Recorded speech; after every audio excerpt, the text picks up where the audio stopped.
I'm sure you've heard statistics about the percentage of new businesses that fail, so I'm not here to scare you. I want to prepare you to succeed so yours can be a business that makes it.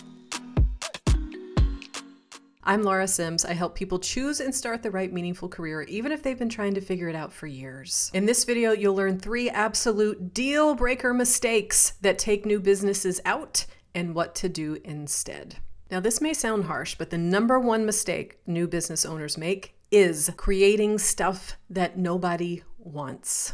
They make it about what they're excited to teach instead of what others are motivated to learn, do, or experience. Let me give you an example. My client Ying, through our work together, she discovered she wanted to, the broad strokes, let's say, is that she wanted to start a business at the intersection of art, technology, neuroscience, and social science. Great concept, but it's not actionable. So from there, we had to refine it further, and we were talking about what could she offer? Who could she offer it to? One of her ideas was to create a Reawakening Your Creativity course for people who are working in tech, but who were creatively depleted because their work was so demanding. And I asked her, do you think these people in tech think there's a problem with their creativity? And she said, I don't think so. I said, what do you think they think their problem is? And she said, I think they need a new job or that they need to recover from burnout. And I said, okay, how likely do you think they are to sign up for a course on their own creativity when they're feeling burned out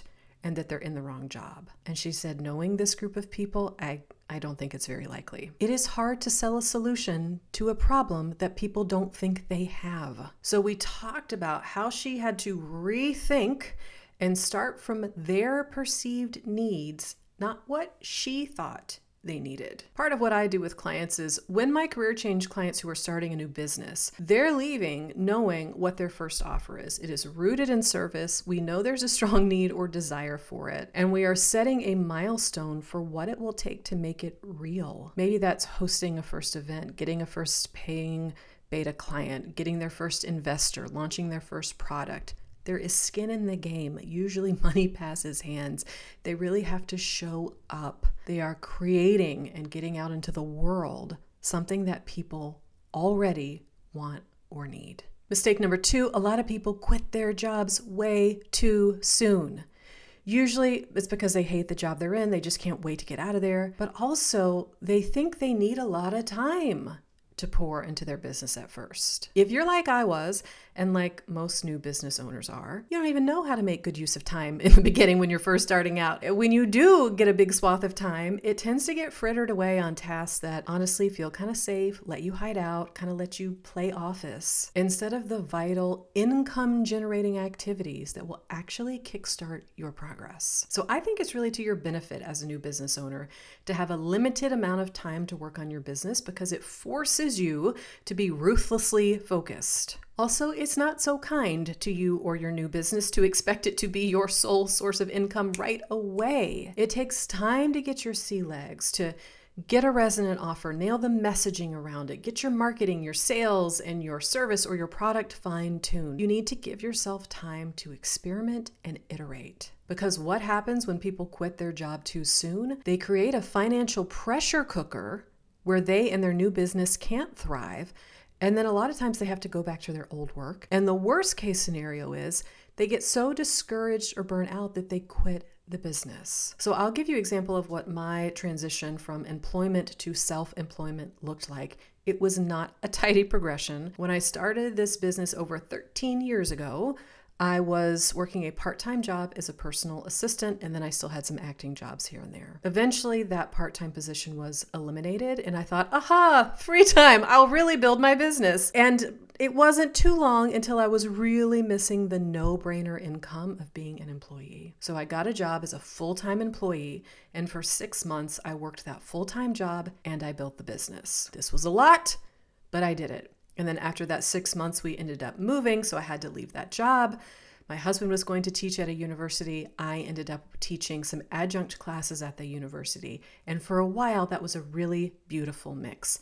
Adjunct here, work on the business here. After we had our child, now I got to plan a little more. Now I got to pay for childcare if I'm going to be working. It got to the point where if I was going to go teach adjunct and take the time to plan the classes and show up for the classes and do the grading and pay for the childcare, I was actually going to lose money in the business. So I quit the day job stuff when it became too expensive because the business had the potential to make more money. Here is what I teach clients. We make sure they have a transition plan. It doesn't have to be linear. It doesn't have to be tidy, but it needs to keep you safe. You need time to learn the new business. We want to give you ways to know when it's safe and smart to drop your other sources of income. All right, mistake number 3. This sounds counterintuitive, but a lot of new business owners avoid making money. They are uncomfortable or avoidant around receiving money for their services. Here's what I hear a lot of people say. I don't want to sell myself. I don't know how to price my offers. I want to charge my worth. I heard I'm supposed to do that, but I don't know what that is. I guess I'll just charge what I see others in my industry charging. I feel weird about following up on an invoice, so if they don't pay, I just give up. And I feel ashamed for charging for my services. None of this is going to work as a business owner. You have to 100% believe in what you have to offer. You have to be confident in your pricing.